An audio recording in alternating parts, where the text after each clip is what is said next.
नगर नाम के गांव में सुरेश नाम का आदमी अपनी पत्नी रानी के साथ रहता था। उनके चीकू और चिंकी नाम के बच्चे थे। एक दिन सुरेश काम से वापस आ रहा होता है, तभी उसे एक सुनहरा ताला दिखता है। सुरेश ताले के पास जाता है और वो चमकता हुआ ताला उठा लेता है।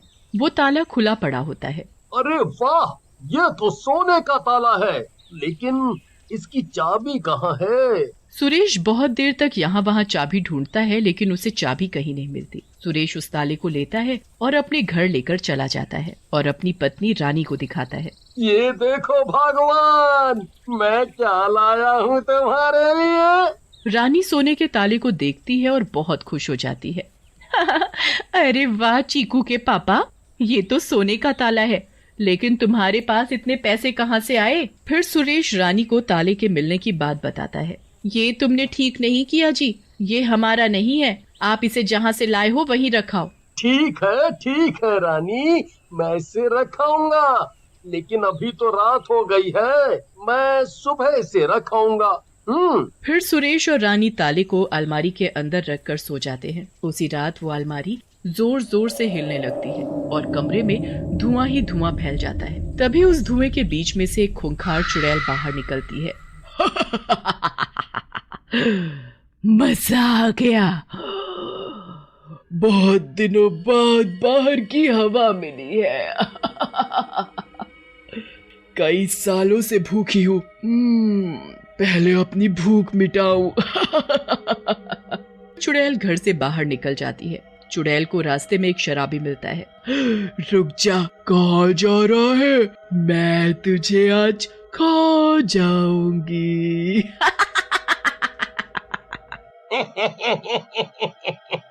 क्या बात कर रही हो मैडम? कहीं फिल्म की शूटिंग हो रही है क्या? बिल्कुल चुड़ैल लग रही हो।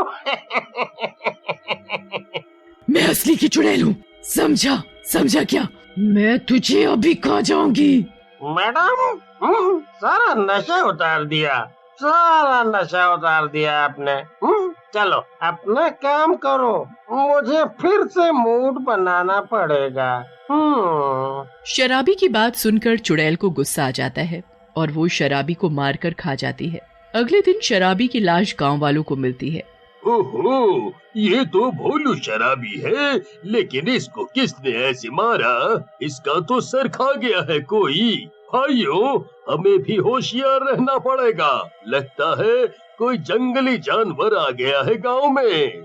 फिर गांव वाले भोलू शराबी की लाश का अंतिम संस्कार कर देते हैं। उधर सुरेश भी उस ताले को दिन में उसी जगह पर वापस रखकर अपने काम पर जाने लगता है। सुरेश गुस्से में बड़बड़ाते हुए जा रहा होता है, तभी उसका दोस्त टीकू उसे मिलता है। क्या हुआ सुरेश भैया? रानी भाभी ने मारा क्या सुबह सुबह? गुस्से में लग रहे हो? टीकू भैया मजाक मत करो, हमारा मूड खराब है। रानी की वजह से मैं अमीर बनते बनते रह गया।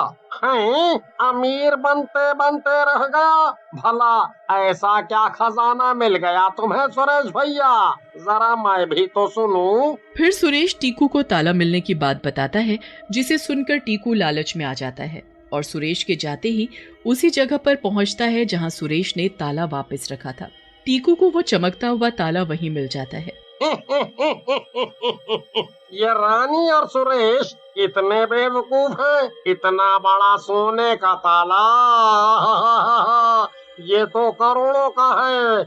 मैं तो इसे ले जाकर अपने घर में रख लेता हूँ। ऐसा कहकर टीकू ताले को उठाता है और अपने घर में लेकर चला जाता है और अपने कमरे में रखकर सो जाता है। रात में चुड़ैल ताले से बाहर आती है। इस लालची ने मुझे अपने घर पर रख लिया।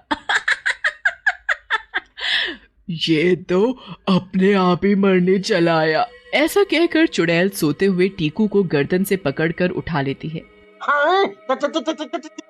चुड़ैल, आप कहाँ से आई? मुझे क्यों मारना चाहती हो? जो सोने का ताला तूने उठाया था, मैं उसी ताले में रहती हूँ। लेकिन इससे पहले तो वो ताला सुरेश के पास था, तुमने उसे क्यों नहीं मारा? क्योंकि क्योंकि वो परिवार तेरी तरह लालची नहीं है। सुरेश की पत्नी ने अपने परिवार को बचा लिया। मैं केवल दुष्ट और लालची लोगों को मारती हूँ। अब तेरा लालच तेरी भी जान लेगा। ऐसा कहकर चुड़ैल टीकू को मारकर उसका सर खा जाती है। अगले दिन टीकू की लाश उसके घर के बाहर मिलती है। गांव वाले उसके घर के सामने इकट्ठा हो जाते हैं। सोने का ताला देखकर राजन को लालच आ जाता है और वो चुपके से ताले को उठा लेता है। इन बेवकूफ गांव वालों को अफसोस मनाने दो। मैं तो ये सोने का ताला उठाऊं। लेकिन सुरेश राजन को ताले को उठाते हुए देख लेता है, लेकिन डर के मारे किसी से कुछ नहीं कहता। उधर राजन अपने घर में ताला ले जाता है और उसे अपनी खटिया के नीचे रख देता है। आज तो बहुत थक गया मैं। इस ताले को सुबह गरीब चंद सुनार के पास ले जाकर बेच देता हूँ। फिर राजन सो जाता है। उधर सुरेश को ताले पर शक होता है। वो राजन के घर के बाहर जाकर छुप जाता है। रात में चुड़ैल ताले में से बाहर आती है। एक और लालची आदमी। ये दुनिया तो लालची लोगों से भरी पड़ी है। ऐसा कहकर चुड़ैल राजन को खटिया समेत उठाकर खड़ा कर देती है। अरे ये क्या हो रहा है? मेरी खाट क्यों खड़ी हो रही है? कौन है भाई? कौन है? भाई नहीं, बहन जी हूँ मैं। चुड़ैल हूँ मैं। अब मैं तुझे मारकर खा जाऊंगी। ये सब बाहर खड़ा सुरेश देख रहा होता है और सोचता है, इससे पहले ये चुड़ैल मुझे देख ले और मार डाले। मुझे यहाँ से निकलना चाहिए। ऐसा कहकर सुरेश वहाँ से चला जाता है। उधर चुड़ैल भी राजन को मारकर उसका सर खा जाती है। सुरेश घर जाकर सारी बात रानी को बताता है। सुरेश की बात सुनकर रानी बोलती है, रमेश ये तो बहुत चिंता की बात है। इस तरह से तो ये चुड़ैल पूरे गांव को मार डालेगी। हमें कुछ करना होगा। लेकिन हम क्या कर सकते हैं रानी? ये चुड़ैल तो बहुत शक्तिशाली है। लगता है तुमने गौर नहीं किया सुरेश। सबसे पहले उस ताले को तुम उठा कर लाए थे, लेकिन उस चुड़ैल ने तुम्हें और हमारे परिवार को नहीं मारा। इसका मतलब वो हमें नहीं मार पा रही। अब हमें ही उस चुड़ैल से निपटना होगा। फिर रानी और सुरेश राजन के घर से जाकर वो ताला ले आते हैं और सोने का नाटक करने लगते हैं। रात होते ही चुड़ैल ताले से बाहर आती है। इस ताले से आजाद होकर मैं इस गांव में आ गई। मजा ही आ गया। रोज खाने को मिल रहा है। तभी चुड़ैल की नजर सुरेश पर पड़ती है और वो बोलती है, इन दोनों की ईमानदारी ने मुझे रोका हुआ है, नहीं तो इन दोनों का भी मांस खाने को मिल जाता।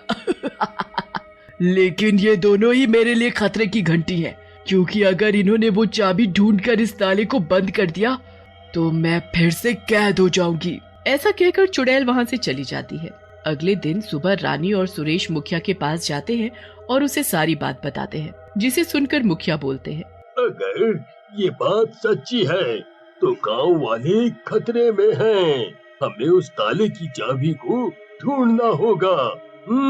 फिर गांव वाले सुरेश, रानी और चिंकी और चीकू सब मिलकर उस ताले की चाबी को ढूंढने लगते हैं। एक झाड़ी के पास चिंकी को एक चाबी मिलती है। पापा, मुझे चाबी मिल गई, ये देखो। चिंकी की बात सुनकर सारे के सारे लोग उसके पास चले जाते हैं। सुरेश हंसता हुआ चिंकी से बोलता है, शाबाश मेरी बच्ची, तूने तो कमाल कर दिया। तूने जान बचा ली गांव वालों की। फिर गांव वाले वापस गांव की तरफ जाने लगते हैं, लेकिन तब तक रात होनी शुरू हो जाती है और चुड़ैल भी ताले से बाहर आ जाती है। आज तो सारे गांव वाले साथ में ही है। लगता है सब एक साथ ही मरना चाहते हैं। दुष्ट चुड़ैल, आज हम नहीं तू जाएगी इस दुनिया से। चुड़ैल गांव वालों की तरफ बढ़ती है, लेकिन तब तक चीकू ताले तक पहुंच जाता है और चाबी से ताले को बंद कर देता है। ताला बंद करते ही चुड़ैल ताले की तरफ खींची चली जाती है और वापस ताले में कैद हो जाती है। शाबाश शाबाश मेरे बच्चे चीकू, तुम बहुत बहादुर हो। तुमने गांव वालों की जान बचा ली।